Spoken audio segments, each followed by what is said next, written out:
Hello, hello, hello.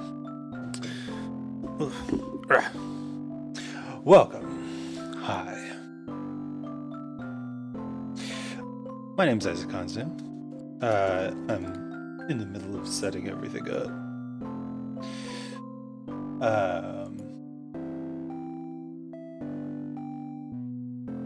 And hi. There we go. Okay, everything should finally be set up. Let me just plug in my phone. It's so outlets in Germany are interesting. They're very different than U.S. outlets. Not just in shape, but also in voltage. So we had to throw away a bunch of stuff like toasters and hair clippers that work on, like, the rate of the item is determined by the voltage. So that way you don't like blow up your hair clippers while you're trying to cut your hair. But also, my cool phone has a cool phone charger that's like a turbo charger or whatever. And it only works on the US outlets. So we had to get a converter, which we had to do anyway because I have not been able to find monitor cables.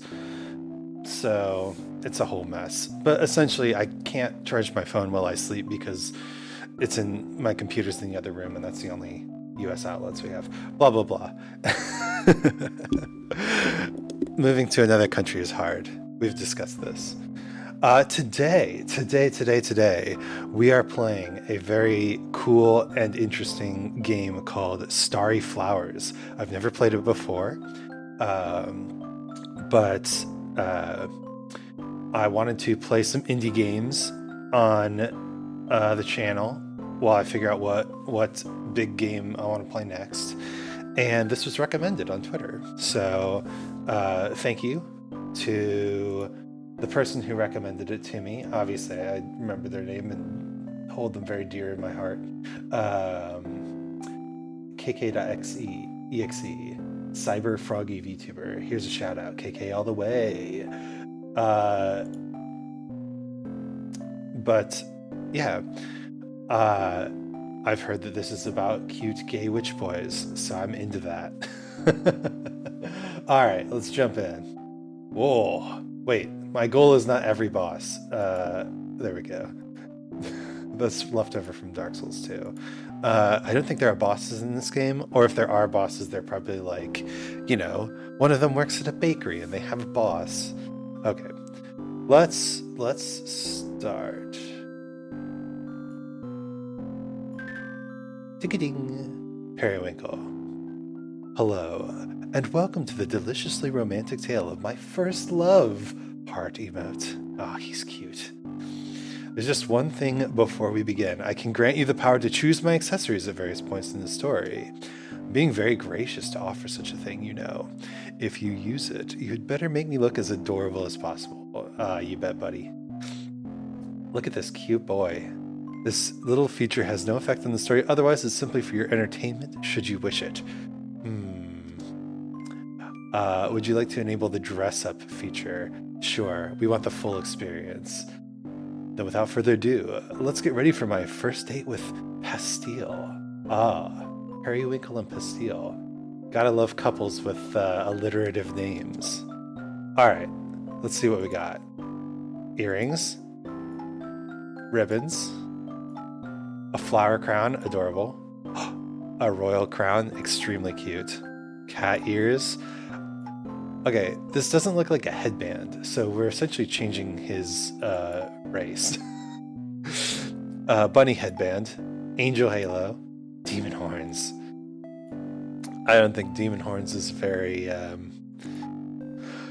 appropriate. He seems like a sweet boy. I like the flower crown. And let's see. A light choker, a dark choker, a flower choker, blue flowers, fairy wings. Again, assuming that these are not like, attached fairy. If these are like real fairy wings, then we are we're not just choosing accessories. We're choosing, he could be a cat fairy for all we know. Pretty sparkles. Oh, I like the sparkles. Cat, again. Lovely hearts, angel wings, demon wings. Okay, so I think we gotta go with flowers. This is a sweet flower boy. So let's see, load favorite. Oh, my favorite. Okay, we have actually set our favorite flowery. God, this boy's cute. All right, chapter 1, first date. Today, I met a boy at a candy shop. The moment I saw him, I just knew I couldn't leave without flirting a little. He was so delightfully flustered, which of course only made him that much cuter. When I told him to meet me here, he could only manage a nod in response. Oh, this poor boy. So cute. Ah, my favorite type to pursue. Hey, dude knows what he's about.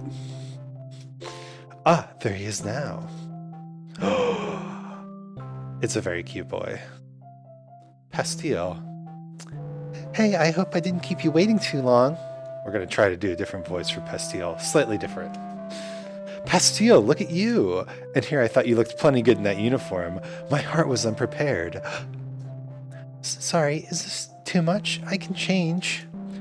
My, but I haven't even fully seen what's under that cloak of yours. Oh boy. Oh, he's drooling a little. Oh my god. This guy knows what he's about. It'd be such a waste to change prematurely.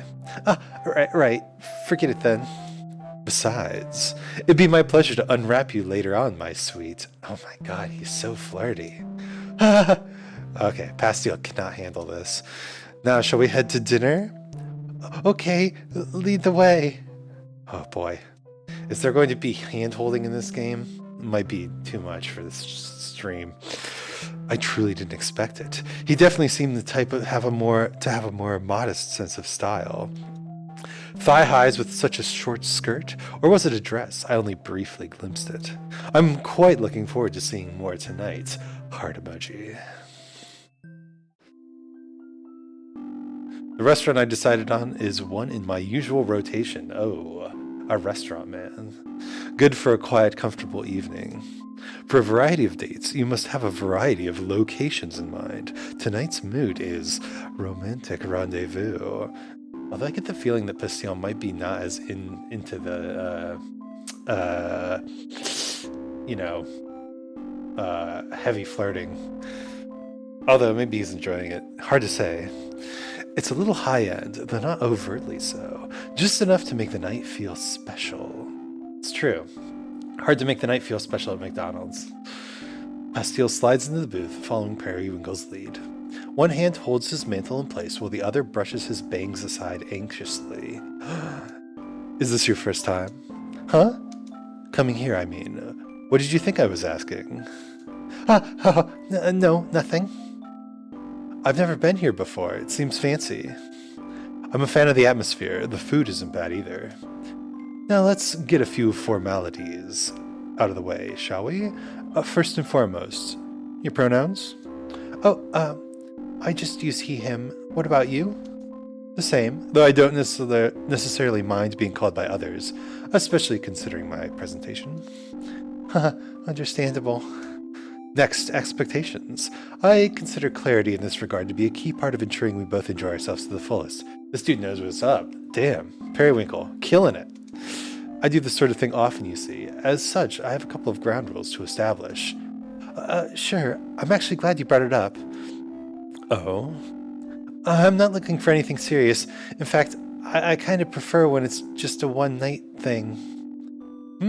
We're on the same page then. Oh, wow. They're getting into it. Not that I mind if, we end up wanting to do this again some other time. That's quite likely. That's quite likely for me in this case. Oh my god, his little drool is so extra. Certainly. I'm open to that as well. Did you have any other ground rules? Sorry, I didn't mean to cut you off. Are you nervous?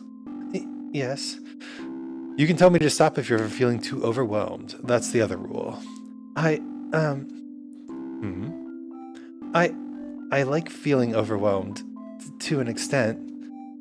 I'd assumed as much, but to hear you admit it outright. Ah, Pastille. This is some big bottom energy. In that case, I'll do my best to overwhelm you, my sweet. Yes, this was shaping up to be a wonderful night indeed. The waiter came to take our order. I went first to give my sweet date a chance to compose himself. With our food ordered, Pastille finally drops his mantle to reveal. Ah, my, so it was a cute little dress after all. Oh, and here I thought you were saving the surprise for after dinner. Sorry, I started feeling awkward with the extra layer. Don't apologize, my only lament is not getting to take it off you myself. This is hella cute. Ha! You'll save the last few layers for me, won't you? That's all that matters, then. I'm having the time of my life, and by the looks of it, so is Pastille. And I live to tease cute witch boys. What a mood. How fortunate that I came across the sweetest one today. Our food arrives before Pastille is able to recover. He can't even look at the waiter in the eye. How adorable. No, I mustn't overindulge before we've even eaten our meal. There will be plenty of time after dessert. Pastille takes a few bites of his food before speaking up. So, Periwinkle, what do you do for a living? Besides tease you until you're barely able to speak? Yes, besides that. My line of work, then. I suppose I can tell you. I'm an aromagician. Aromagician. Oh, what a good portmanteau. I'm an aromagician. I specialize in creating pleasant scents. Ah, we nailed it with the flowers then. Nice. Periwinkle tugs his wand out from his sleeve and lightly taps the candle on the table. In a small burst, the atmosphere shifts around the pair. The candle's original aroma is quickly forgotten as it's replaced by something new and cozier. Oh, that is nice. What smells that? I'm no good at pinpointing stuff like this. Yes, another person who can't smell things. Vanilla. I thought it suited you, although I'm starting to think that a more lustful scent might have been a better fit. What does that mean? What does that even mean? Just that you've done nothing but exceed my expectations. I'm not doing anything. Pastille retreats behind his glass of water, overwhelmed by embarrassment once again. Oh, they are getting into it. They like each other. I did say I'd go a little easier on him, didn't I?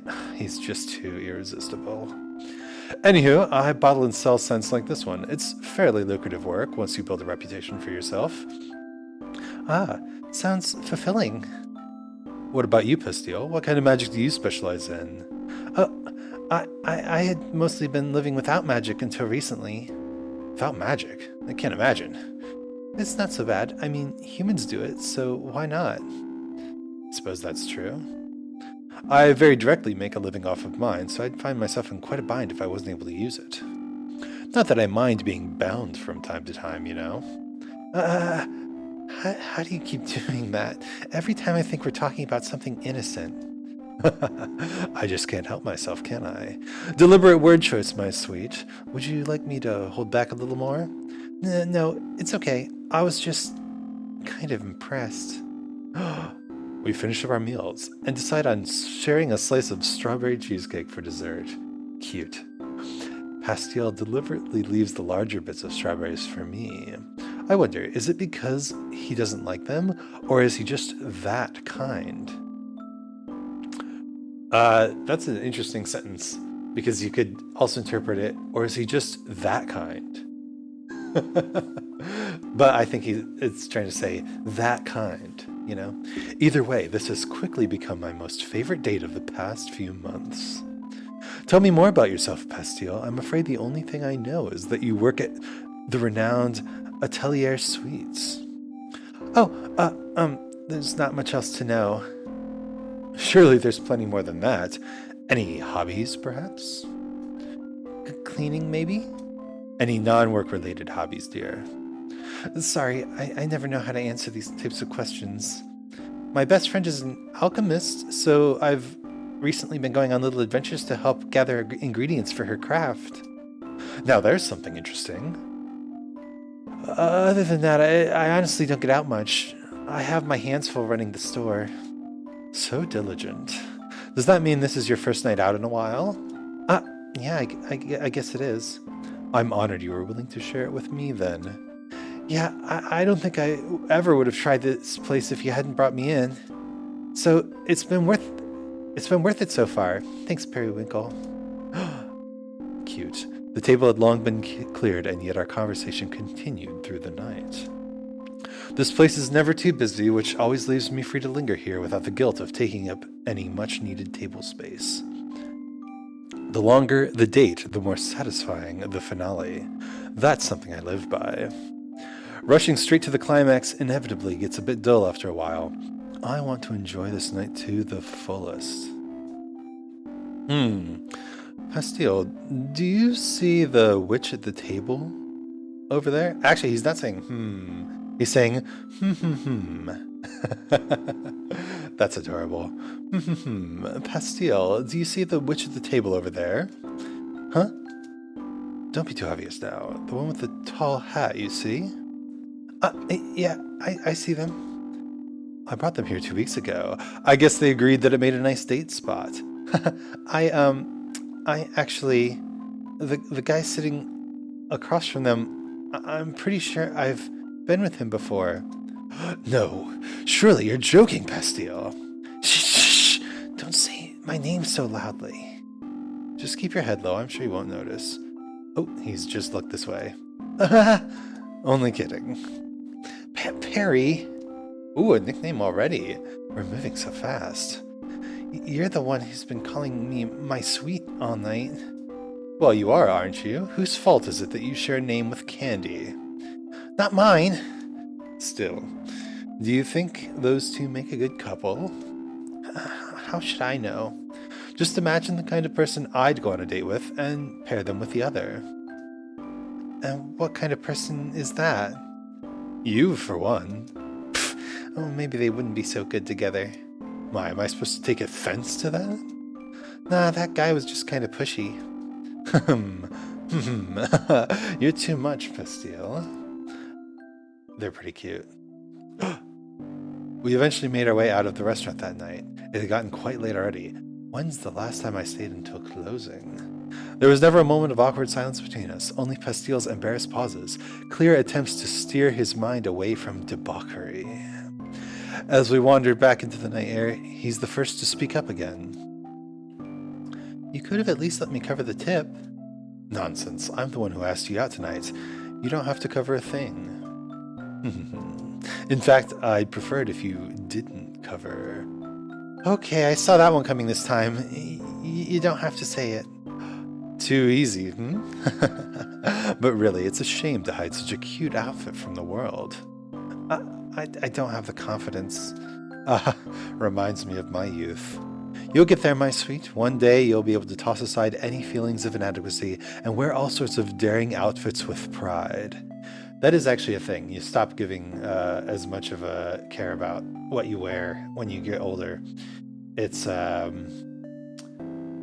it opens the doors to a lot better fashion decisions. No, it's not a matter of self-esteem or anything. It's just, if anyone I knew saw me in this, I would die. So that's how it is. I'm being treated to a more intimate side of this witch boy right now. We walk together under the streetlights until we reach our original meeting place. Would you like me to escort you home? No, that's okay. Then if you don't mind, my place is just down the street. Perhaps you'd like to accompany me? Yes, I mean, I wouldn't want to have you walk alone in the dark. Such a gentleman. Oh my gosh, look at that hand holding. They're so cute. Periwinkle expertly slides his hand up and under Pastille's mantle, linking arms as they go along. They walk in comfortable silence towards Periwinkle's house. It's the moment of truth. Are we going to get a cut to black, or is this going to get spicy? Well, this is me.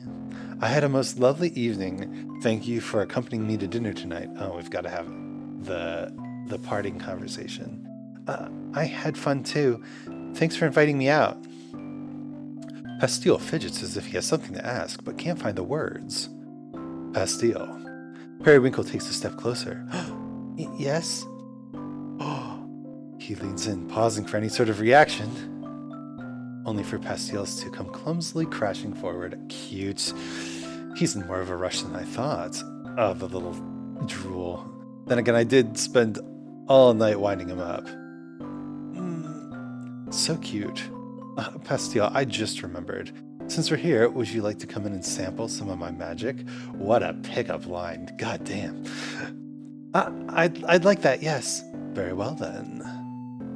We both knew from the beginning that he would be staying the night, of course. Spicy. It's just so much more fun drawing it out like this. But if that kiss is any indication of things to come, I may have gone a little overboard tonight. If so, we're in for quite a sleepover. Oh my gosh, it just keeps going. No fade to black, no cut to black. Sorry about the mess, I just haven't found the time to tidy up. The door closes loudly behind them. When Pastille doesn't respond, Periwinkle turns back to face him. Oh, Pastille's back is against the door as he fumbles to untie his mantle. This is getting spicy. He's completely run out of patience, hasn't he? And I'm afraid I have simply no choice but to indulge him. I shouldn't keep you waiting a second longer now, should I? Alright, this got spicy.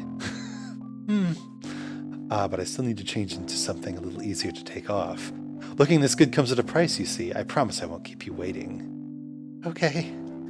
Periwinkle gives him another peck on the lips and leads him through the cluttered living room to his bedroom door. Are we finally getting the fade to black? We are. Okay, there we go. It took me ages to get out of bed that morning. After all, I just couldn't stop thinking about how absolutely adorable Pastille was. He scrambled out of here almost as soon as he woke up, saying he couldn't be late for work. Such a shame. Would have been nice to get one last round in. Of checkers for any children in the audience. I did get a kiss goodbye, though. It's nice to feel like a housewife for a moment. But I should get to work, too. I have an order to fill, don't I? Periwinkle finally rolls out of bed and gets ready for the day. The order in question is for a nearby apothecary. Did you know Aro magic like mine is actually quite good for you? It's got nothing on actual healing magic, but the calming atmosphere it creates does wonders for one's mood.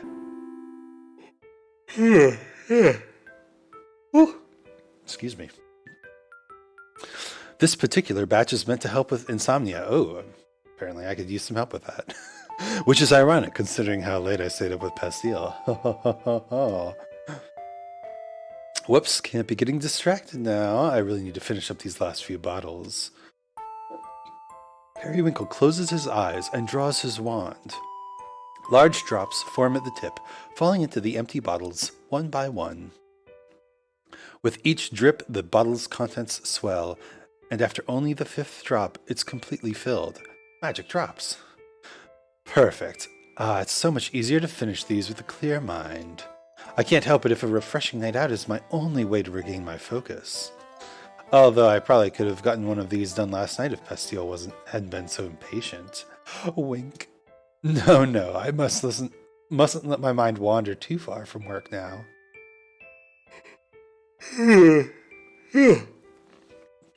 Uh-oh, I'm on the yawn train. Periwinkle fills the remaining bottles, screwing the lids on as he goes. There. Now my house is going to smell like lavender. I'd better head out before I'm lulled to sleep by my own magic. The person who wrote this obviously has a keen sense of smell, unlike myself. I think after such a good night, he's feeling like a king. Yeah. The apothecary is only a short walk away, but I've never managed to walk in its doors on time. Perhaps it's because it's so close. I always underestimate the time it takes to reach it. Understandable. I can hear the owner tapping her foot with impatience as soon as I open the door. Oh, she's cute too. Astragalus.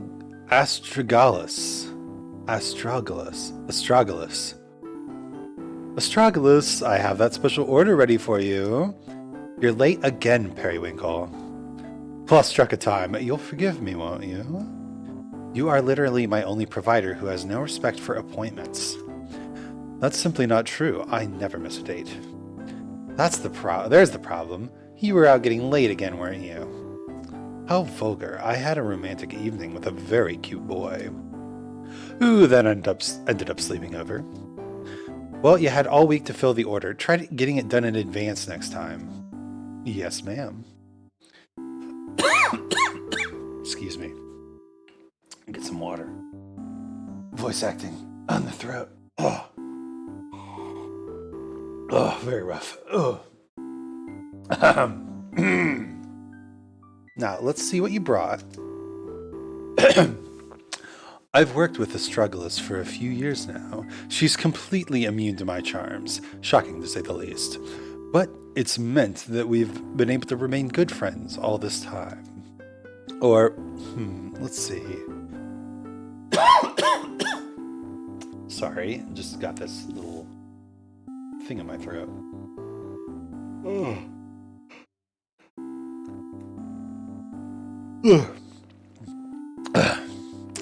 Astragalus, would you consider us to be good friends?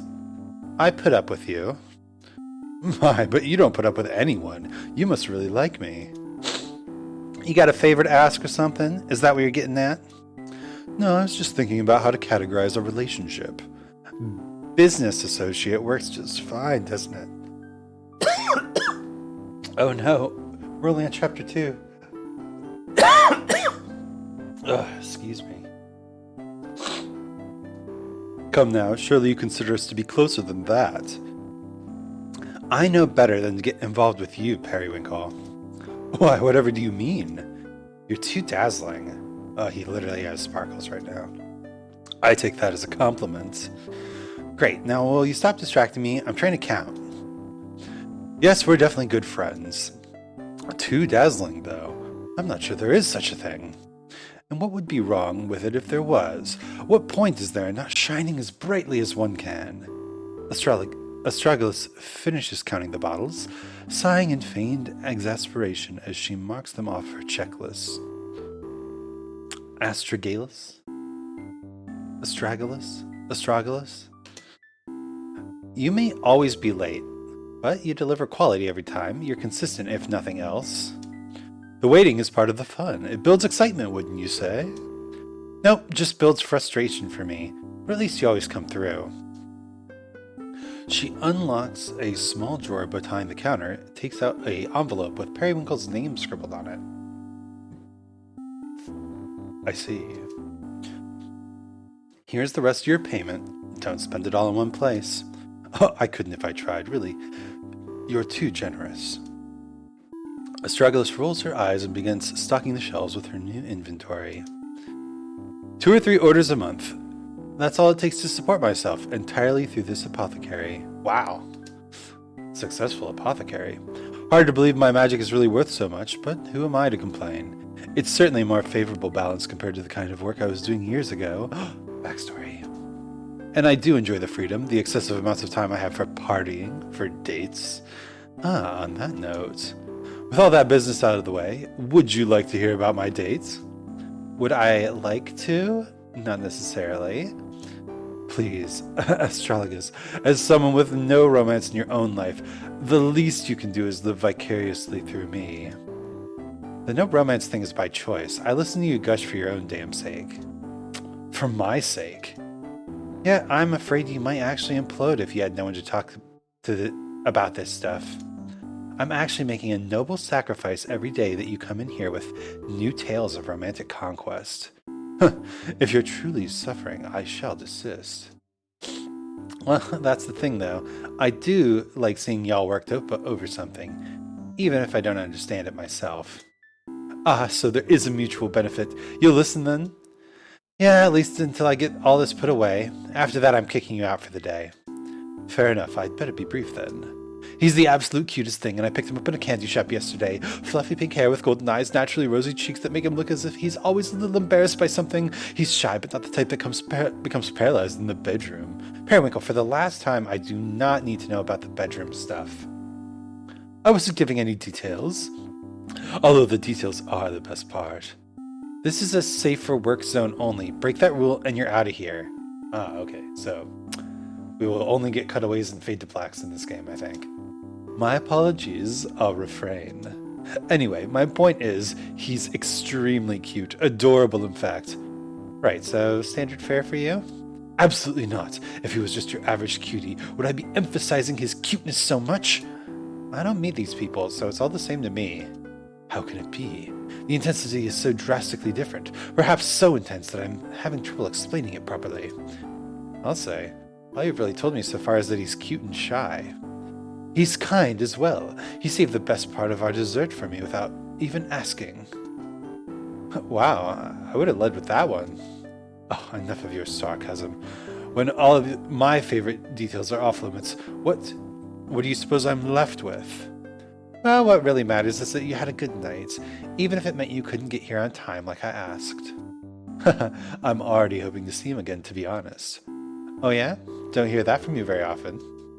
Really? But I've gone on second dates all the time. This guy got a name? I don't kiss and tell. No, actually, you tell me about everyone you kiss. Come on, if he's really the absolute cutest, it's a shame to keep him anonymous, right? Not like I'm gonna tell anyone anyways. Fine. His name is Pastille. Huh, even his name's cute. Right?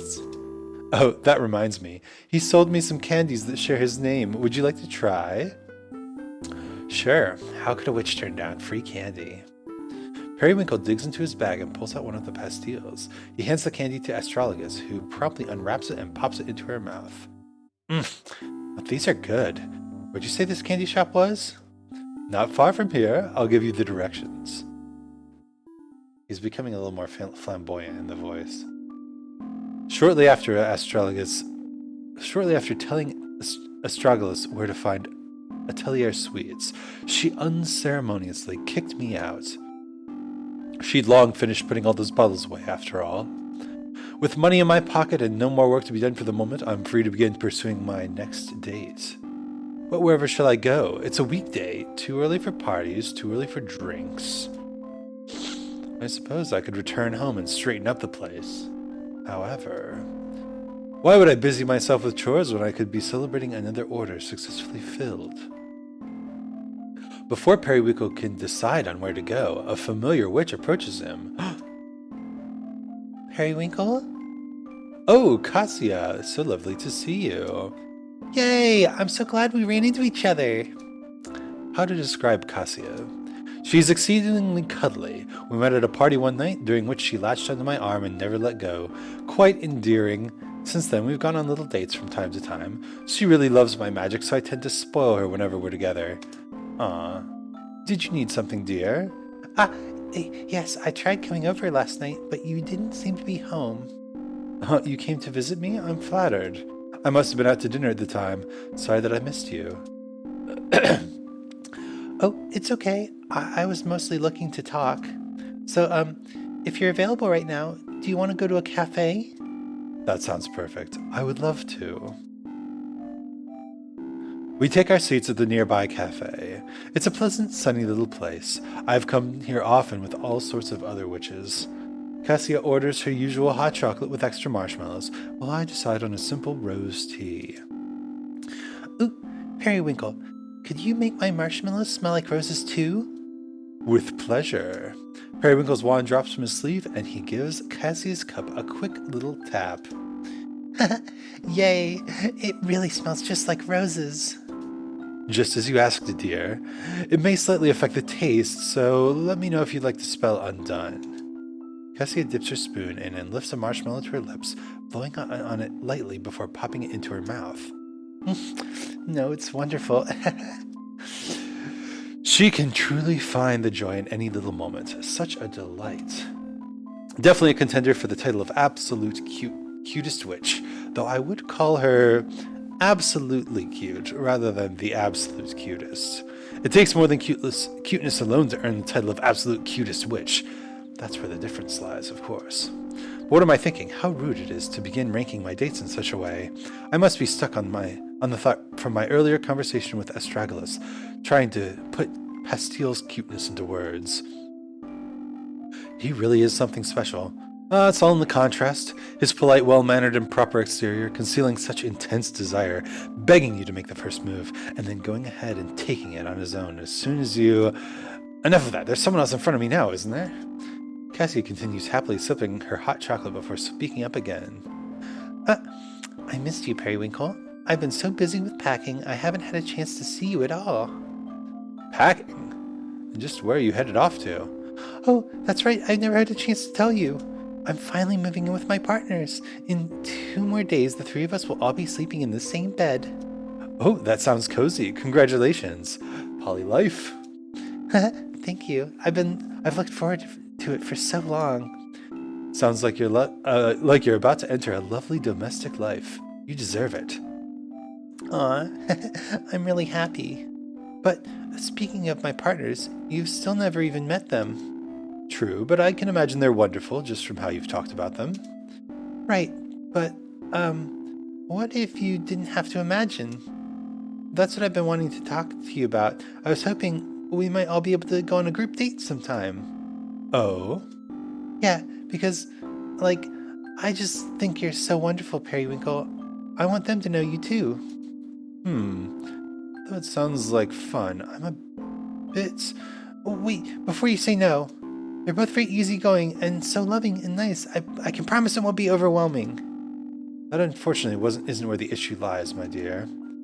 I know you said you didn't want to get involved before, but I just know that we would all get along so well. I'd like to reassure you however I can, but I understand if you still turn me down. Matters of love are so tricky, aren't they? That's true. I still recall the first time something like this was asked of me. I'd been nervous going in, but I'd also never entered a group situation before. I attributed my anxiety solely to that. However, it quickly became clear that I just wasn't suited to it at all. I do love to spoil each of my partners, but strictly one at a time. Perhaps I was left scarred by the breakdown in communication, the passionate fires of a long-established romance. Surely, Cassie and her partners are magnificent people. It may indeed be fun for a night, but becoming entangled in committed relationships is something I've always avoided from the beginning, isn't it? Are we going to get some character development? This is all very sweet of you, but I do have to decline. Aw, I can't help but feel a little broken-hearted. I apologize. Truly, it's nothing personal. Oh, I know. I don't take offense or anything. It's just sad. Now that I know I'm going to be living with them, and knowing you don't want to meet them, I think it's best if we just break things off. Yes, as I agree. As you said, it's for the best. I hope we can still be friends, though. Of course. I'm sure our paths will cross every now and again. Yeah. Thank you for always treating me so well, Periwinkle. It was my pleasure. So, I'm guessing that means Periwinkle canonically bi? Awesome. Even casual relationships can end in breakups like this. It's true, even friendships can do it. Friendship breakups. This is largely why I tend to prefer one-night affairs.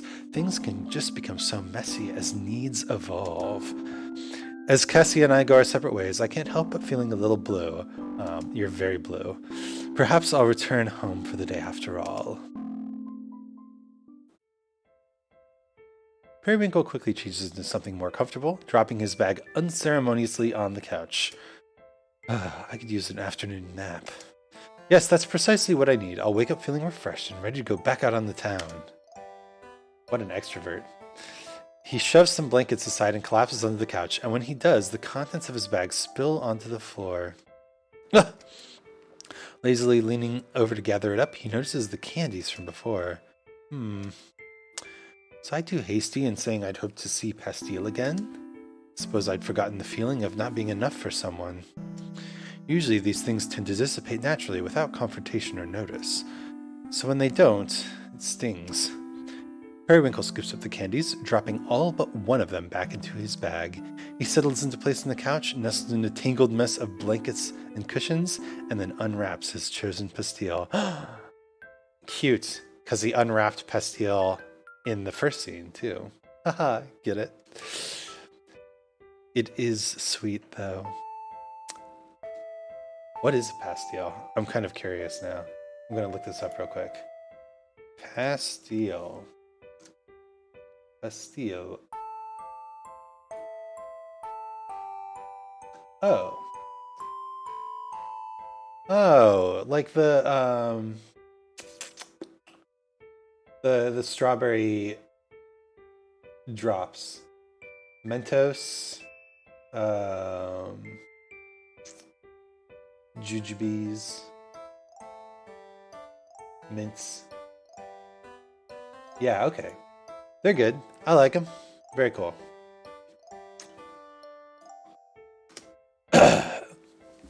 That's right. I could never resist the promise of an entertaining night, no matter what may come down the line. I'm a hopeless hedonist, after all. Nothing to be done about that. This guy's pretty good. Let fate decide then. If he comes, he comes. And if we never meet again, I can always hold on to the memory of our perfect date. I don't think that's how this is going to end up, buddy. Several hours later, there's a knock at the door. And right there on his doorstep, Periwinkle is pleasantly surprised to find... Oh, that's a cute little jumper. Where's his hat? Aren't these witch boys? Are they required to wear the hats? Was Cassio wearing a hat? Uh-oh, I can't remember. Pastille, I wasn't expecting to see you again so soon. And treating me to another cute new look, no less. Sorry, I couldn't stop thinking about you. Or, not you. I realized last night I never actually got to sample your magic. The scents you mentioned. Oh, that's right. We were quite preoccupied. Yes, so that's why I'm here. He finally manages to make eye contact, but quickly averts his gaze once more. Were you in bed? Sorry, I shouldn't have come so late. These aren't even my sexiest pajamas. I didn't say anything about that. But to answer your question, no, I wasn't. Although I did take a nap earlier this afternoon, I've otherwise been enjoying a relaxing night in. And I'm so very glad I didn't end up going out. I would have missed out on this flustered mess. Would you like to come in? Pastille nods vigorously in response. Oh, this poor boy has lost it. Still a bit of a mess in here. I hope you don't mind. There's a path through. I've seen worse. Oh, maybe I'll let it spiral further into chaos then. I'm just so competitive, you know. I'm not sure that's a competition you really want to win. Perhaps not. Periwinkle carefully steps over some of his clutter to dig through one of the boxes in the far corner of the room. Ah, here they are, my personal favorites. This row here contains some of the more potent scents, most of them for relaxation, things to calm the nerves. The rest I just happen to like. Sweet scents like strawberry, banana, bubblegum, mango.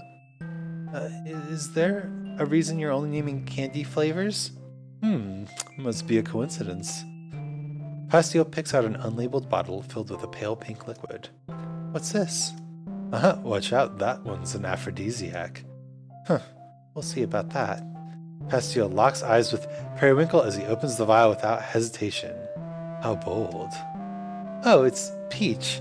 I almost expected it to be overpowering. Yes, well, the aphrodisiac bit was a lie, but I'm glad you like it. You're really good at this type of magic. I've never done anything like it. Would you like to try it on? Oh, no, I don't do perfume or cologne or anything like that. You never tried it? Oh, so you would say you're a perfume virgin then? I'm not. Who even says things like that? In my line of work, you'd be surprised. It's probably just you. Maybe so. If you're not going to try it, I'll have it back now, please. I could try. I just don't know how I'm supposed to apply it. May I? Oh, smooth motherfucker. Oh my god. Pastille nods, handing over the small vial. Periwinkle seals the opening with his fingertip and swiftly tilts the bottle over and back. Here. He lightly rubs a spot on Pastile's neck, engulfing them both in the pleasant scent of his magic. Oh, their eyes meet, neither of them daring to be the first to move. Maybe the aphrodisiac bit wasn't a lie after all. Pastile breaks the spell, rushing forward with a sudden kiss, and then retreats just as quickly. Sorry, He certainly is impulsive, not that I mind that at all. I'm more than happy to go along with your little game, Pastile. Oh no, my own magic is working too well. I guess there's no choice but to have my way with you, my sweet. Oh no. Pastile's half-hearted protests end there. Periwinkle's hands were already upon him, and would continue to be for the rest of the night. Fade to black. Chapter 3. Drama. We've already learned, so visual novels are great because it's essentially just story, right? You don't have to worry about mechanics or anything as far as video gaming goes.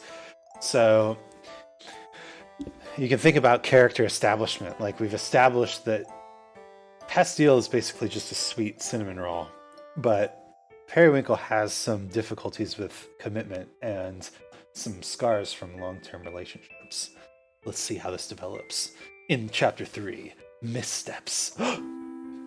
Over the next month or so, we fell into quite an enjoyable pattern. A time skip, too. Nice. Pastile would show up at my doorstep maybe once or twice a week. Sometimes we'd go out to dinner, but mostly he'd just spend the night. It was starting to become almost routine, though each visit was somehow just as exciting as the last. The details of which I'll choose to keep private for Pastile's sake. That boy is insatiable, I will say that. Inevitably, after seeing someone for long enough, one begins to pick up on their habits. Cute habits, like the way he kisses me on the cheek before rushing off to work in the early morning.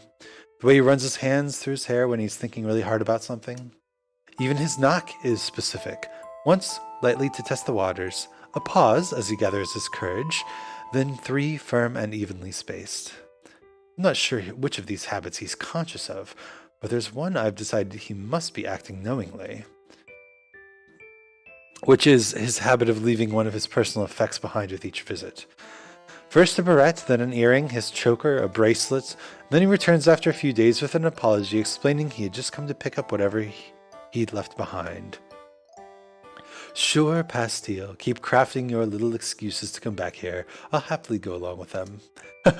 What fun. Or, I guess he says, what fun. I wonder what he'll come looking for this time. Is not a very natural phrase for me personally, but laughter works, I guess. Periwinkle gathers up the discarded garments that have been left strewn across his bedroom, tossing them into a pile to be dealt with later. Oh, man. They're never going to get dealt with. He couldn't possibly leave his underwear behind, could he? No, that would be impossible to explain. An earring, sure, but there's no way he'd walk out of here like that. Periwinkle hums to himself as he makes the bed, double-checking between the sheets while he's at it. I'm almost disappointed. It's been so consistent up until now. I suppose he could just be that forgetful. Unable to find anything of Pastile's in my bedroom, I decide to spend the rest of my morning cleaning up the place. Now, mind you, I've never let my house get dirty. Only messy. Leaving garbage or food waste about is out of the question. Okay, that's good. Everything else, though, it's simply that many of the things don't make it back to their proper place. Or rather, I can never decide on a proper place for many of my things. Toss them into boxes, shuffle the boxes around the room, and suddenly they've become unmanageable piles. To truly put everything away, these would all have to be emptied and sorted, a daunting task to be sure. But it has been a while since my last attempt. I may as well put in some effort. But where to begin? I suppose my work supplies have been a little difficult to navigate to as of late. That's an achievable goal now, isn't it? And practical as well. Periwinkle begins with a box of his favorite perfumes that had been sitting out since one of Pastile's first visits. Ah yes, the aphrodisiac. That was a fun night. He packs the bottles back into their places, then closes the box, sealing them safely inside. This should go... Perhaps it'd be better to set it high on the bookshelf? If I just rearrange things a bit, there should be room for everything. As Periwinkle begins setting things aside, a new pile is born, precariously teetering on the back of the couch. He places the box just where he wants it, then stacks his various books and knickknacks around it. Just as he's made it through half of the pile, a small portion of it topples forward, bouncing safely onto the couch cushions. Haha, topple all you want, I was prepared. He finally notices Pastile's jacket, which had expertly blended into the blankets and cushions around it. Just when I'd finally worked up the energy to clean around here, what do I find? Yes, this is no mere case of forgetfulness. It was indeed a little game all along. Periwinkle laughs giddily to himself, excited to have been proven right. You've escalated it too far, Pastile. To leave your jacket behind is just ridiculous. He leaves me no choice. I'll just have to return this myself. Periwinkle abandons what he was doing and skips off to his room to get dressed. Oh, this house is never going to be clean. At least until Pastile turns. He's got a white shirt on now. White earrings to go with? Probably. And the choker? Looks good.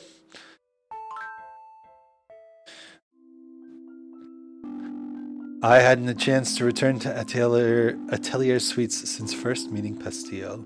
He was the one who was always showing up on my doorstep after all. There was no need.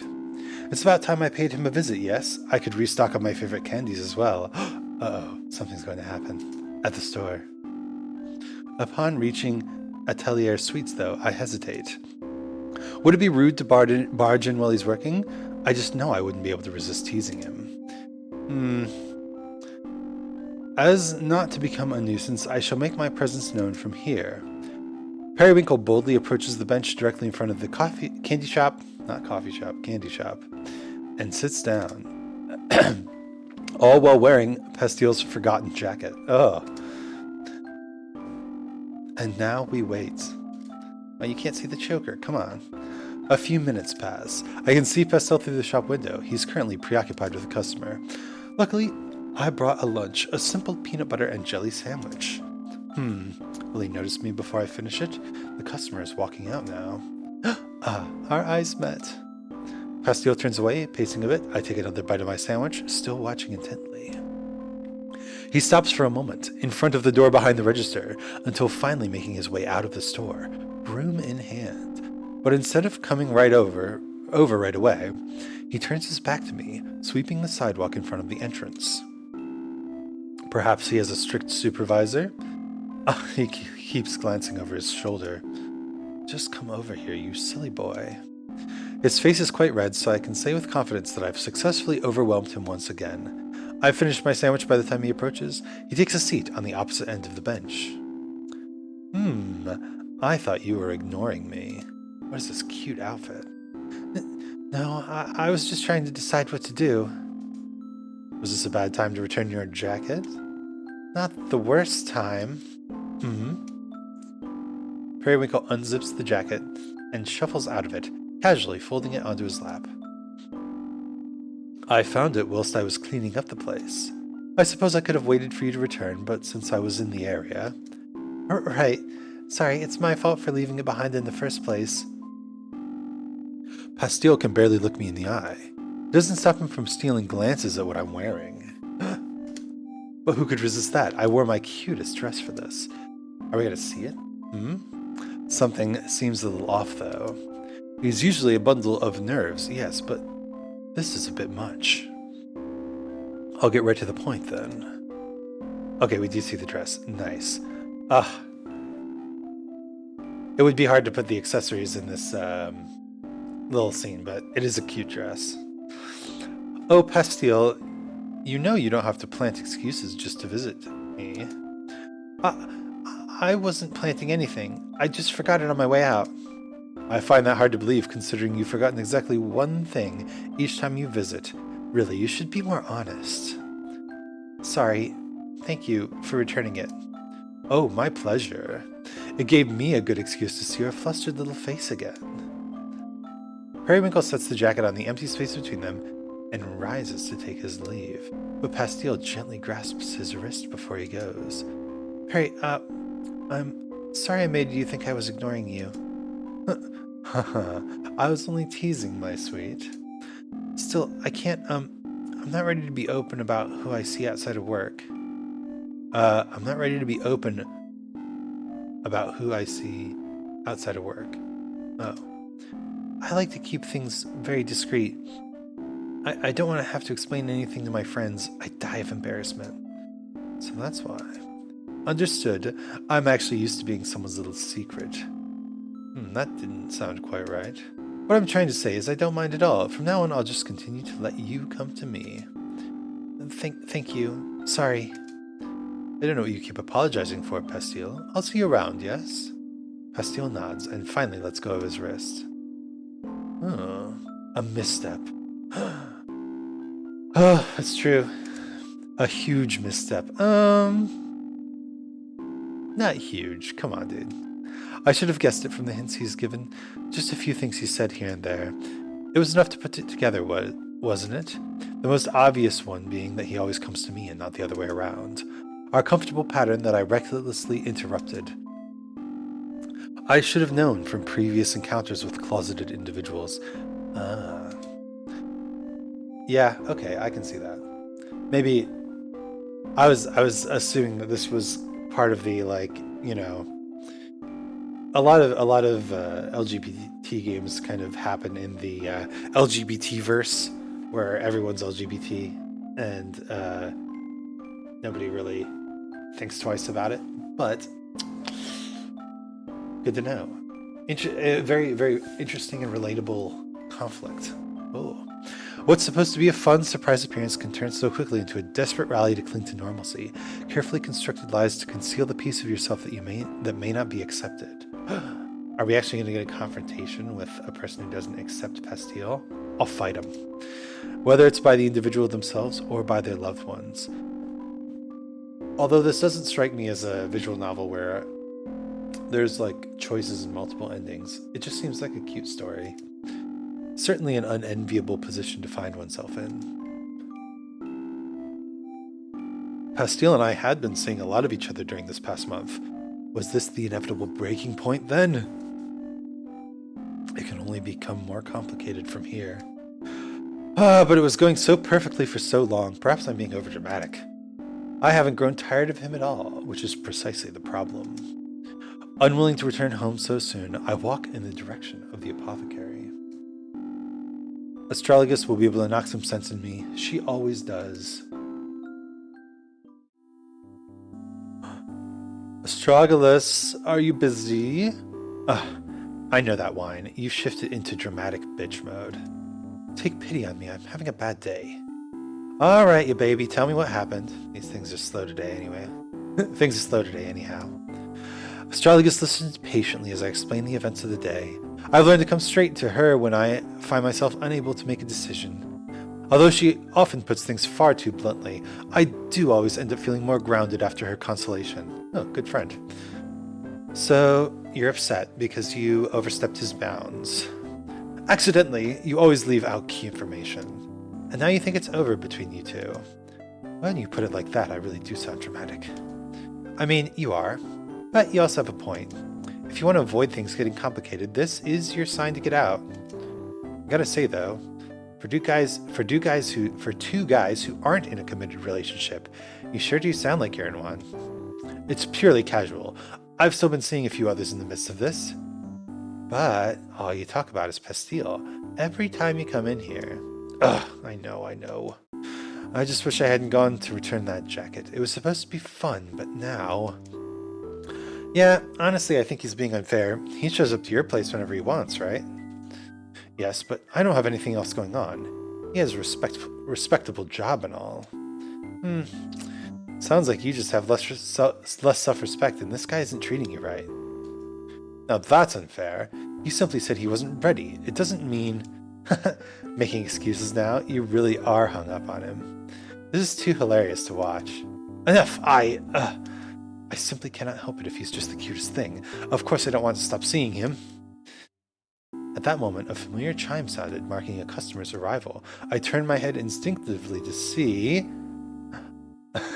oh goodness, a cat girl. Oh no. Are they gonna do cat puns? Whoa, what kind of voice? Periwinkle? Oh my god, you look so cute today. Why, thank you. I certainly didn't expect to see you here, Jam. Astragalus walks into the back room, still laughing at Periwinkle's expense. I've been coming here to buy your magic. Remember when you did a little demo for everyone at that one party? You totally sold me on it back then. I've done a few, so I can't recall, but I'm happy to hear it regardless. So what are you doing here? On a date or on the job? No date today. I ruined my chance at that. Aw, man. What? That's such a bummer.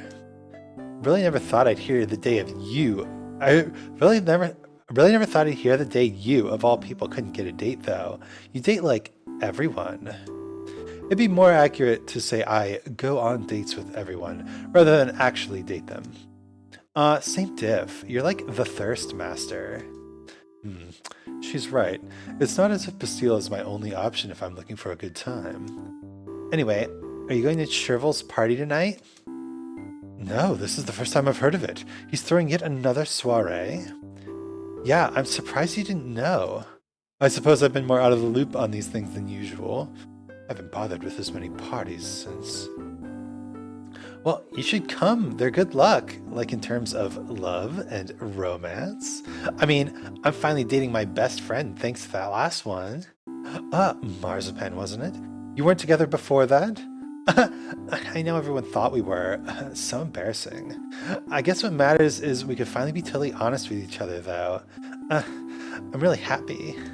Well, congratulations. You deserve that happiness. Yeah, so, like, if you ever need relationship advice, I'm your gal. Oh, but I guess you wouldn't, since you don't actually date anyone. Periwinkle hears Astragalus snort with laughter in the back room. How dare she? I came here to be comforted, not ridiculed. Jam, dear, what time did you say that party started? Oh, like a few hours from now, I think?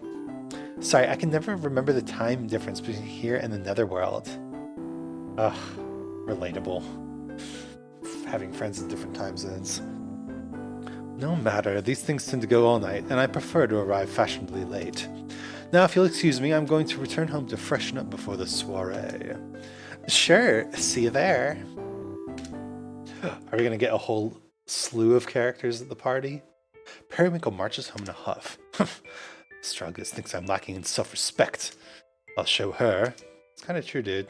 Your place is a mess, and you downplay your job, and you know, you date people who are instinctively like less self-respectful than you. He feels more confident when he's around someone that's timid. Okay. All right. So Periwinkle is a pretty good character here. I like him. I'm going to find someone to spoil me tonight. Netherworld parties happen to be the perfect venue, always filled with cute faces I haven't yet encountered. Plenty of incubi as well. They live to please their partners. It's been a while since I've slept with a demon. I'm looking forward to this now. Oh, come on. We have to, right? We have to. And so a few hours later, demon time. Periwinkle arrives at the soiree. Let's see who looks available. That looks like Jam from earlier, so that must be the best friend. Adorable. A cat and a dog. Oh my god, amazing. Let's see. They look like they're getting it off. They look like they're... Yeah, no one looks available. Scanning the room, he spots both Jam and Cherville happily chatting with the other guests. Cherville. That must be Cherville. Demon guy. Cherville himself certainly isn't a bad lay, but I couldn't go stealing the host of the party. Periwinkle begins to gravitate towards the snack table, still scoping out the various partygoers. Plenty of candidates to choose from. However will I decide? Before he can make up his mind about who to approach, a taller demon slides into the empty space beside him, to start a conversation. Oh my god. Who's this guy? Oh. Cardamon. Oh, like the cardamom, like the food. Okay, it's pretty funny. Lots of cute witches in this story, huh? Oh, so it's been decided for me. I'm already being spoiled. I didn't come here for the witches. I'm Cardamon. Periwinkle. Periwinkle, so this is gonna sound weird, but do I know you from somewhere? Your dreams, perhaps? No, for real, something about your faces. Just so familiar. I frequent these types of events, so it's likely we've crossed paths at some point. That's not it. I would have tried hitting on you if we did. Well, you're certainly free to do so now. I'll give it a shot, with your permission. This one isn't bad. I do appreciate how straightforward he's being. So, what are you here for, if not the witches? I'd intended to find someone to spoil me, and incubi are rumored to be good for exactly that. We are. So the rumors are true. I'm in luck then. Would you happen to have any friends who would be interested in dancing with a cute little witch like me? I could ask around. Or, better idea, you could just settle for me. I suppose you'll do. I present my hand and Cardamon gives me an exaggerated bow. He pulls me in, albeit a little clumsily, with his gigantic demon hands. Always enjoyable to be swept up in the arms of a larger man. My own hand is almost entirely consumed by his, unlike with Pastile's, which fits so... Pastile? Am I still comparing everyone to him? I shake the thought and return to the moment. The pair twirls around the dance floor, losing themselves in the music. After a while, Cardamon suddenly speaks up. Ooh, I just realized where I know you from. Really now? Yeah, you were in the magazine I work for. I'm an editor. We used your photos for an issue a couple years back. Ah, what a coincidence. I did used to do some modeling in the past. And in the past, it shall remain. I'm in a different line of work now. Oh. He did mention his past line of work. Backstory. Oh, really? That's too bad. I always thought you looked amazing. Well, I appreciate that. Well, this certainly complicates things. I'd much prefer to have been complete strangers. How unfortunate, just when I was beginning to enjoy myself. Wow, I can't believe I ran into you like this. Maybe it's a sign? A sign? Of what, I dare ask? That you should come back to modeling. If I can get you in our magazine again, if you're interested, that is. I appreciate the offer, but I've moved on. It put too much of a strain on my relationship with fashion, among other things. Well, at least take my card, in case you change your mind. Oh, no thank you. I don't see that happening. Oh, come on, you'd be so great. It feels like such a waste of talent. I'm quickly growing tired of this. Oh, thank you for the dance, but I really should be going now. Huh? Oh, sure. This was fun. Perhaps we'll meet again sometime. Yeah. Sorry, Cardamon. You're cute, but a little forward, a little pushy. You know, just take the no. I didn't expect to be reminded of my modeling days of all things. Although his excitement was understandable, the way he went about it certainly ruined the mood. I hate to admit it, but I'd gone into this night far too unstable to begin with, for such a small thing to get to me. I'm not even here on my own terms, am I? This was all to prove a point. That's certainly not the spirit of a friendly soiree. It's best I just return home and... Oh, Periwinkle, wait! He turns his head to find that Cardamon has chased after him, stumbling into the lonely night air. Hey, I'm sorry if I said anything to upset you. Upset me? Perish the thought. It's simply that I'm feeling a little off tonight. I realized I may have come here for the wrong reasons. Look, I'm sorry that I suddenly started talking about work. That wasn't why I approached you at all. You came here for a good time, right? Well, the party's definitely a place to find it. Heck, it's what I'm here for too, so you're not wrong to come looking for that. He's completely misread the situation. Although it is starting to look salvageable from here. Anyway, please forget about the magazine stuff. It doesn't matter. We were having fun before that, right? Dancing was nice, yes. I want to do more than just dance with you. Oh, there it is. Now we're getting somewhere. More than dance? And what could that mean? Well, don't make me spell it out. A kiss, perhaps? Sure, and, well, you know, whatever else you'd like to do. As an incubus, I live to please. Since you apologized, I may as well. Kissing is a fine start.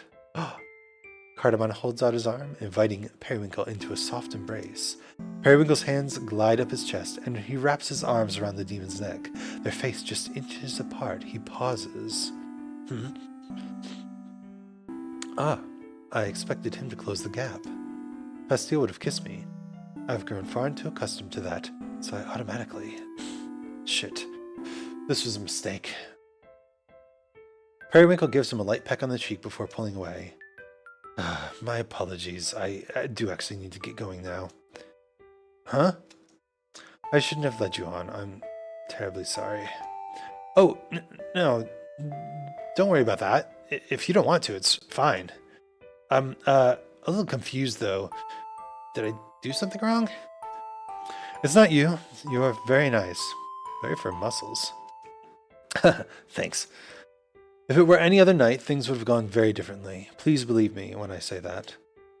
Seriously. Is all this mysterious talk supposed to make me want you less? I'm sure you'll have great luck with the witches inside. You're very charming. Damn. Well, alright. Get home safe, Periwinkle. Hope to see you again. On any other night, like you said. Thank you for keeping me entertained. Farewell. I shouldn't have come. What exactly have I proven here tonight? That I'm willing to pursue the first pink-haired boy that I come across out of sheer desperation? Wait, was his hair pink?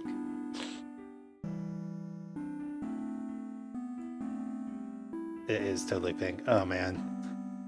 This kid's got it bad. I wanted Astragalus to be wrong for once. Just to admit I'm hung up on someone is just... Ugh. I don't feel like myself at all. Made it all the way back home. Periwinkle arrives home, lazily slipping out of his shoes and dress. He tosses his hat somewhere and collapses onto the couch. Ugh. I feel even more miserable than before. Periwinkle finds himself staring at the front door, half expecting to hear a familiar knock. The state Pastille would find me in if he were to show up tonight. I should get in bed. But he doesn't. Instead, he buries his face in the cushions and falls asleep. That couch is getting some work. The couch is the real MVP. Chapter 4, Peach Blossoms. Oh, I love the titles of these chapters. Very creative, very good, cute writing. Peach Blossoms. Because it works as a noun and a verb. Extremely adorable. Periwinkle bolts awake to the sound of a knock on his door. What time is it? He rises from the couch and lightly treads over to check on who might be visiting him so early in the morning. Oh! At first, I thought my eyes were playing tricks on me. It took several moments to register the fact that Pastille was on my doorstep. The knocking comes again, snapping me out of my stupor. Excuse me. One moment, please. Periwinkle gathers up the clothes he'd left on the floor and stuffs them out of sight. Next, he scrambles into the bathroom to check his makeup. Ooh. Passable, considering the circumstances. Wrapping a blanket around his shoulders in an attempt to look half decent, he finally opens the door. Oh, cute hoodie. Hi, I took the day off, so Sorry, did I wake you up? Yes, I had a late night. Come in, I'll be ready in just a moment. Pastille is here. But why is he here? A day off? Not that he has the day off, but that he chose to take it. and then came here?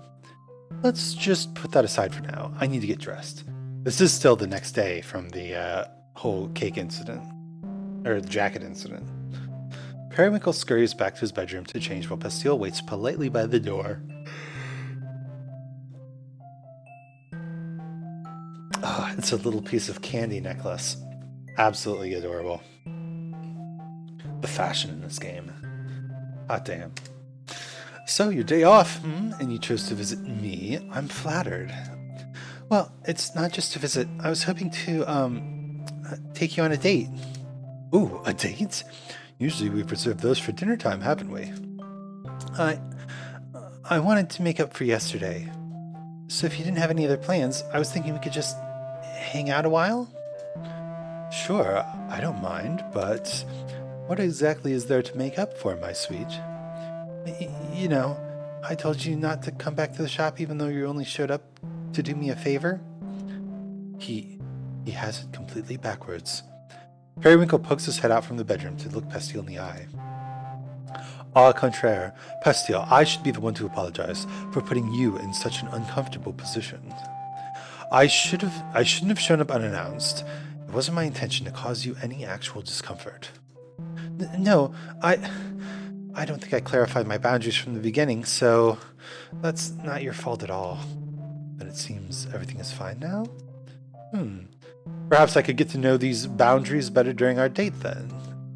Why does it sound so suggestive when you say it?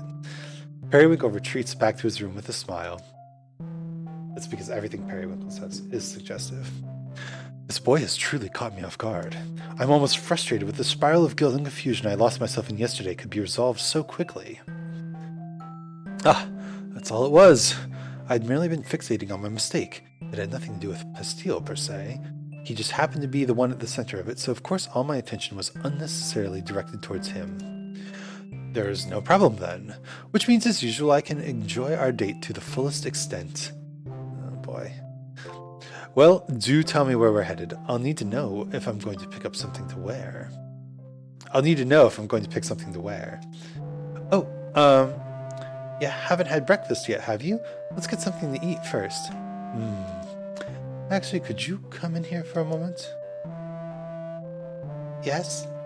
I thought it might be fun to have you choose what outfit I wear. Are you sure? The clean clothes are in that pile, dear. Oh, jeez. The clean clothes are in that pile. What a line. Okay,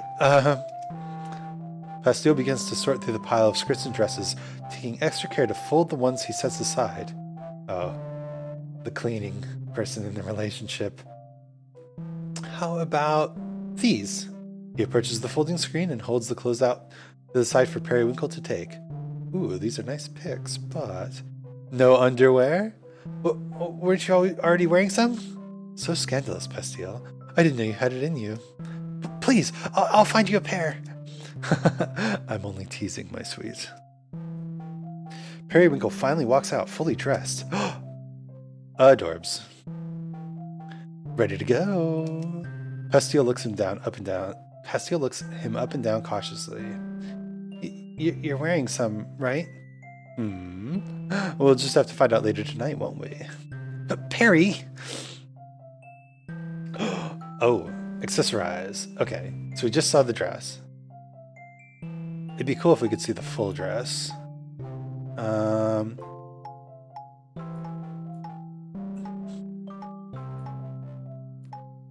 Oh, you know, we could have gone to the demon party as a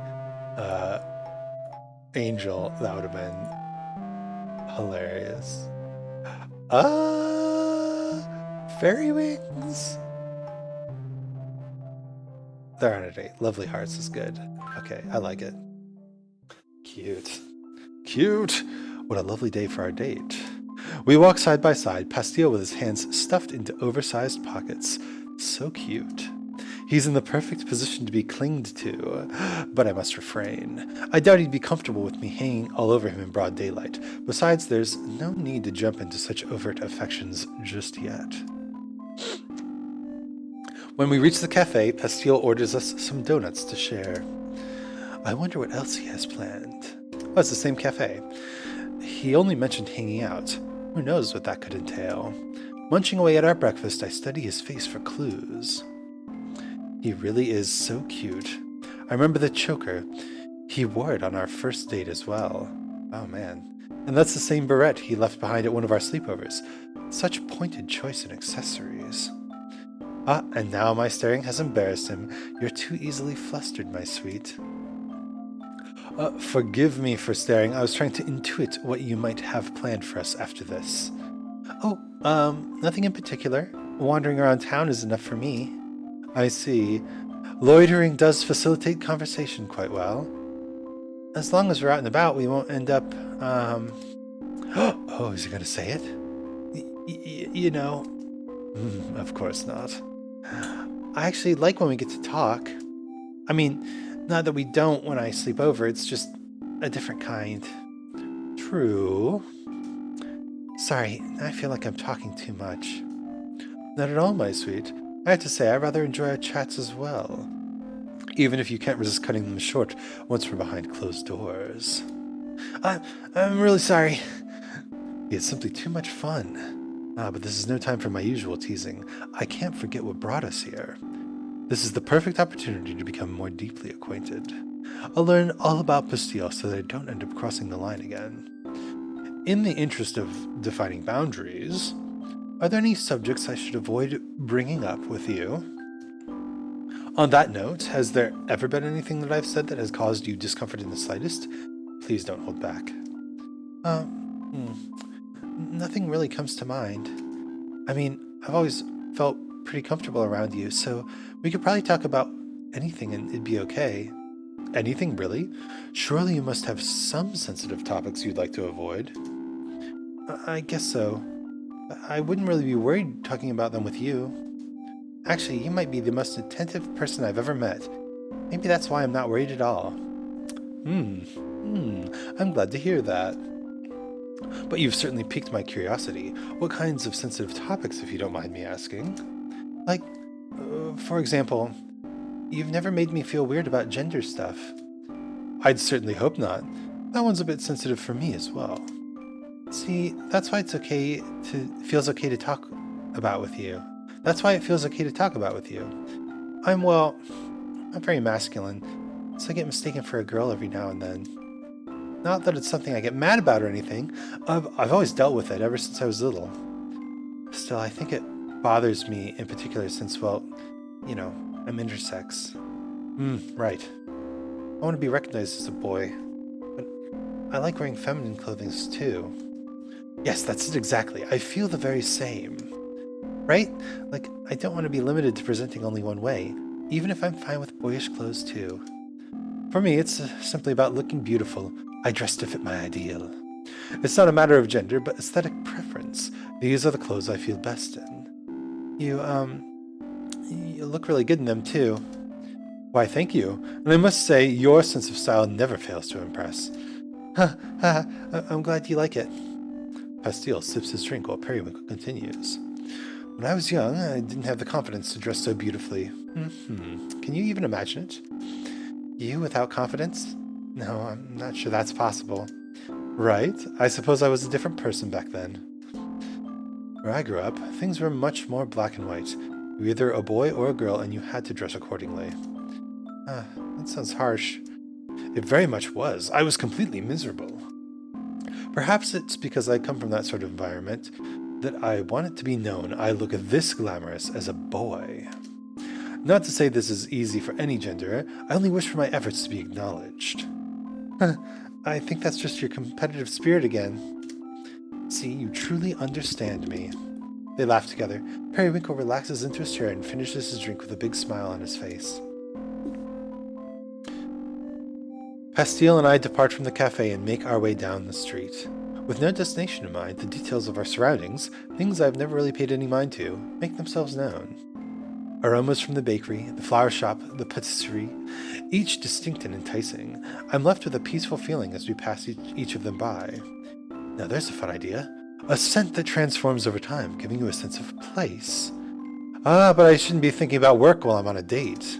I turn my attention back to Pastille. With gender thoroughly discussed, the next personal question would have to be, Ooh, sexuality. What type of partner gets you the most hot and bothered? You can't shout those words in the middle of a crowd.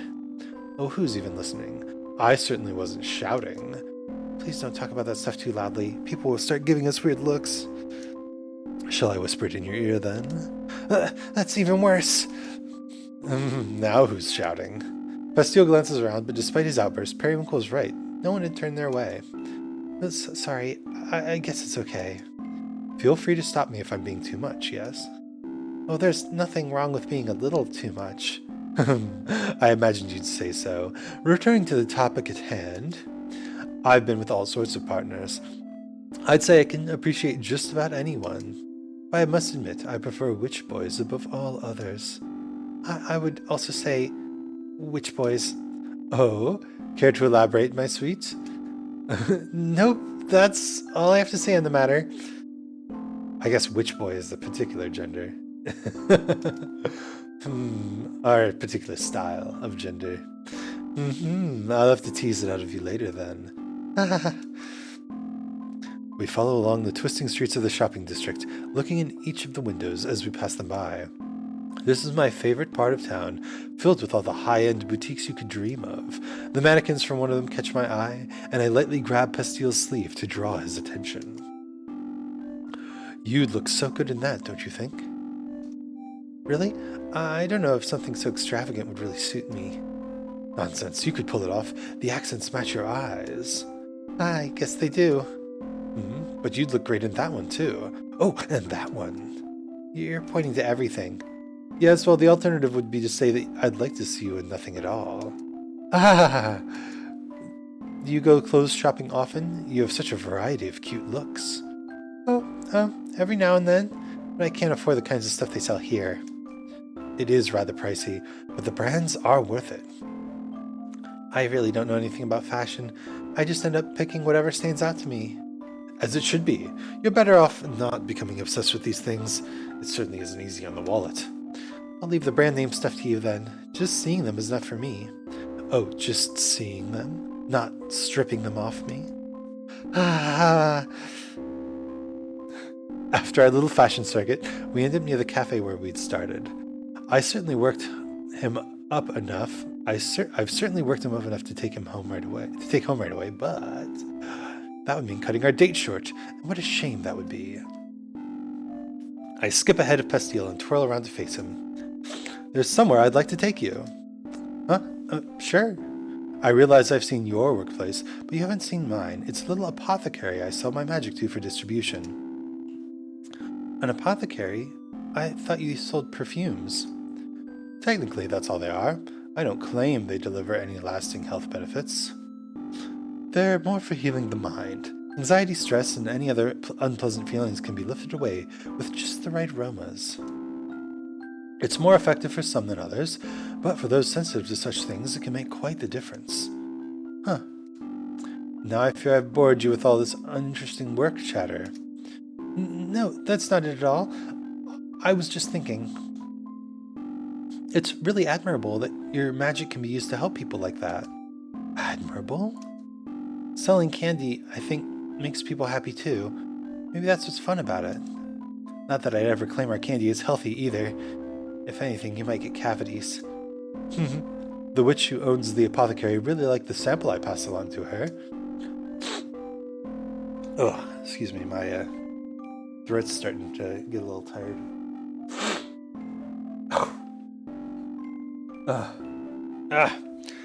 Perhaps you'll ask to distribute your perhaps you'll ask to distribute your candies as well. I'm very good at pronunciation. So, my boss would never agree to that. Anyway, I'd be happy to see it. Lead the way. Very well, follow me. When we enter the apothecary, it looks to be completely empty. Astragalus usually sits in the back room, consumed in her work until she hears the chime of a customer entering. If you ask me, she could really use another helper to liven up the place. But I suppose the hustle and bustle of an ever-busy shop would have its own setbacks. I see a plot thread that could happen. We have the boss who embarrasses Pastille. and the new workplace that needs another helper.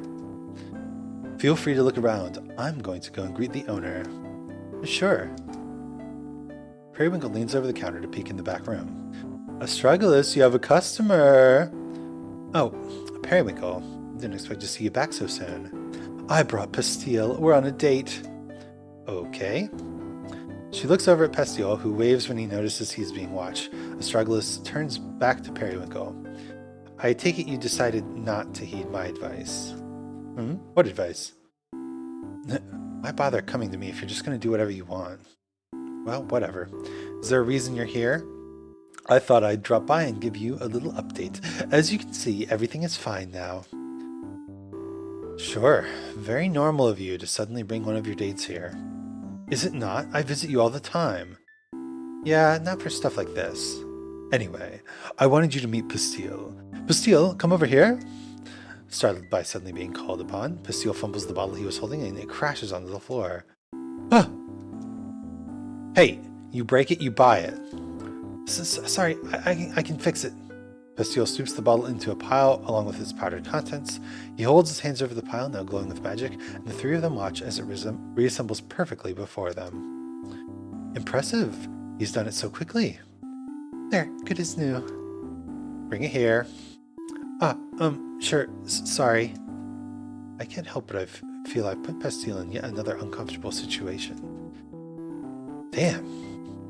Can't even tell if it was ever busted up. This kind of magic your specialty? Not really.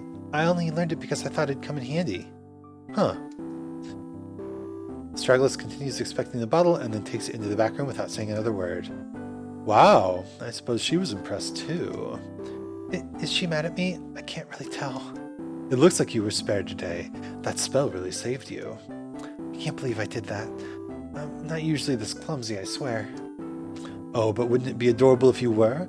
Pastille the Klutz. No, I'm just gonna go wait outside.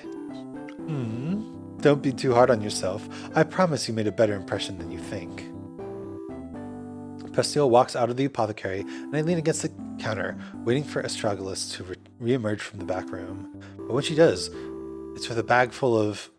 well, I'm not quite sure. Where'd your boyfriend go? You shouldn't call him that. Might I ask, what is it you're holding? Busted lamp. Been meaning to glue it back together myself until I saw the opportunity to save myself the trouble. How offensive. Take it to a repair shop like everyone else. Nah, waste of money. You better keep that boy around. He's useful. You've certainly changed your tune. He's cute. I get a good vibe from him. Anyway, bring him back in sometime so I can get this lamp fixed. Got it? He won't be doing that. Seriously, though. Where I'm from, we were taught that you can tell a lot about a witch from their magic. And his? Very empathetic, sincere, compassionate. Well, you aren't wrong, but how can you judge that sort of thing after witnessing just one little spell? Wouldn't you like to know? I don't need your superstitions. I have a date to get back to. All right, have fun, Periwinkle. Oh, I very much intend to. Smiling to himself, Periwinkle strides confidently out the door to where Pastille is waiting. Hey, do I still need to pay for that bottle? She didn't mention it. Whew, I'm glad I could fix it. I was worried that it might be expensive. You never told me you were so good with magic. As I recall, you said you'd been living without it. Yeah, mostly. I won't get into the reasons why, but I got back into studying it recently. Astragalus certainly thought you were talented. I'm impressed too, of course. Thanks. If only I could use magic to stop myself from being a klutz. Oh, you are embracing that nickname now. No, please go back to saying my sweet. If you like that one so much, I suppose I have no choice. I just meant...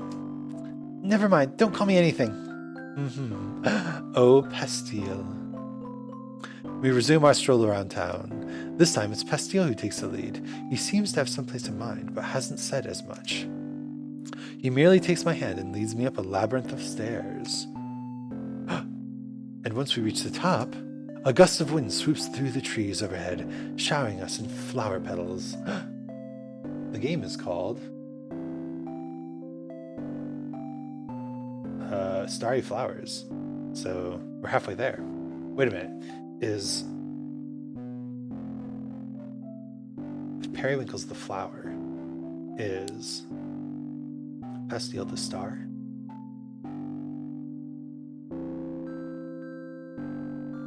But that's just a theory. A game theory. A gust of wind swoops through the trees overhead, showering us in flower petals. Ah, peach blossoms. Hey, the title of the chapter. It's nice, isn't it? I can't help but thinking you're trying to tell me something right now. Huh? Don't you remember? My aphrodisiac was also peach-scented.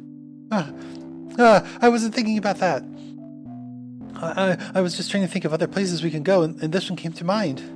It's lovely. Very romantic. Straight out of a shoujo manga, honestly. How does he know I'm weak to such things? We don't have to stay. I mean, we've already walked around so much. It's okay if you want to head back now. Not to do things.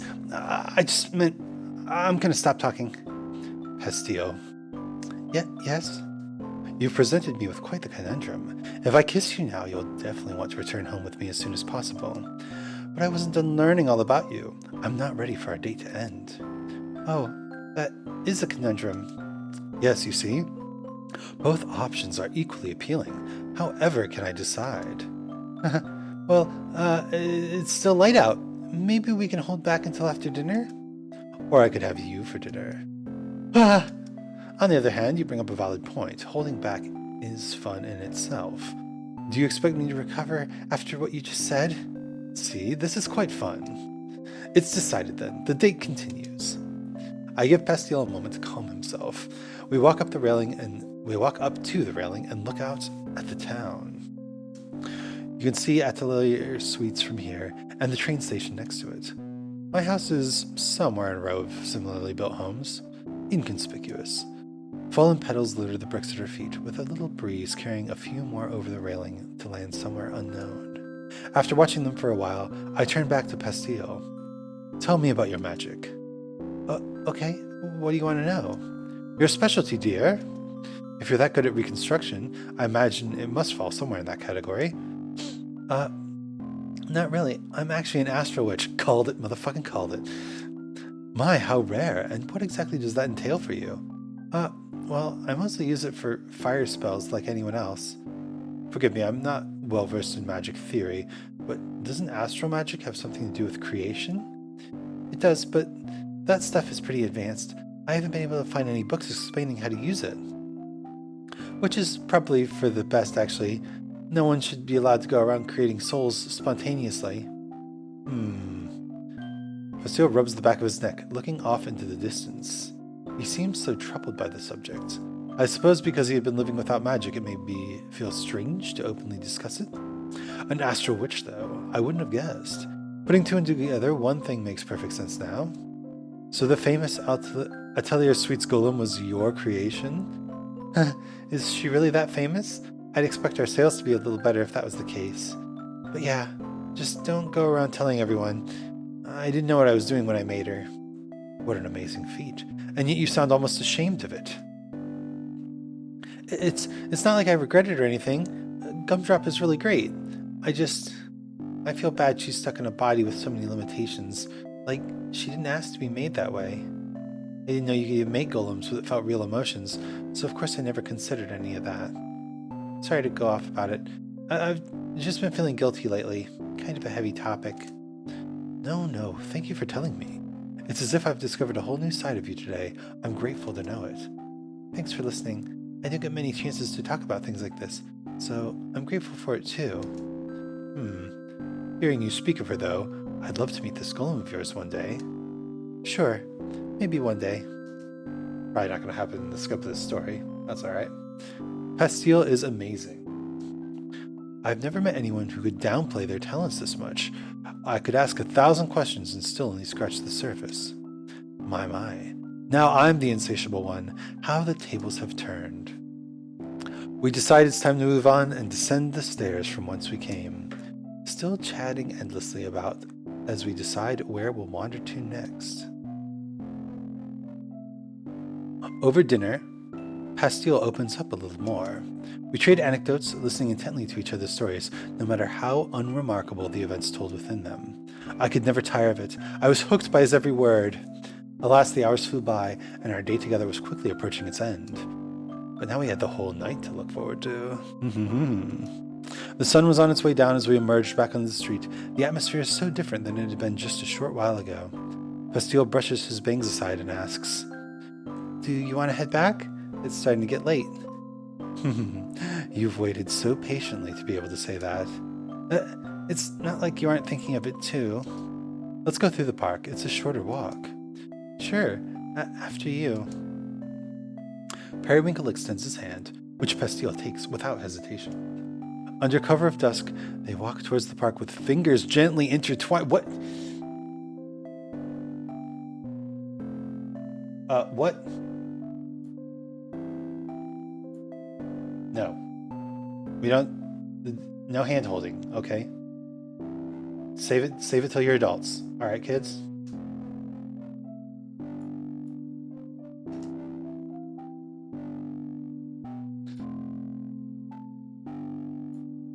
I think my alert box is offset now. Shoot. Oh well.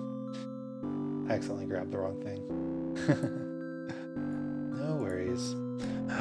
This park during twilight hours is nearly always deserted. Cute park. Tonight was no exception. We had the entire place to ourselves. This way I can cling to Pastille all I want. And on top of that... What are you smiling about? Finally, no one's around. We can talk about all the inappropriate things we want. I knew there was something dangerous about taking this shortcut.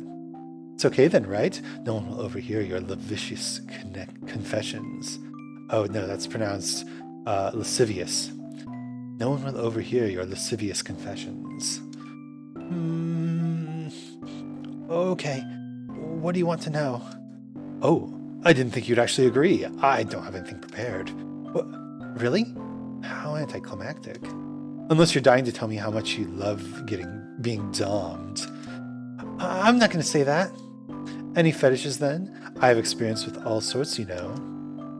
This is too much. I need to sit down. Pastille begins his retreat to a nearby bench. Are you perhaps into fooling around outdoors? That's illegal. Only kidding.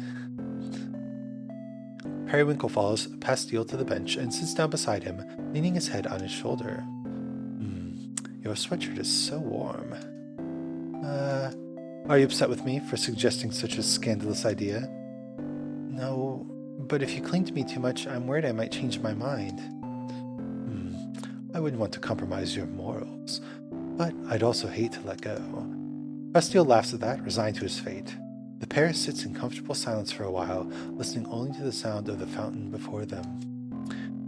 Periwinkle can start to feel himself being lulled to sleep by it, and so he tries speaking up again. I don't know what it is about you, Pastille.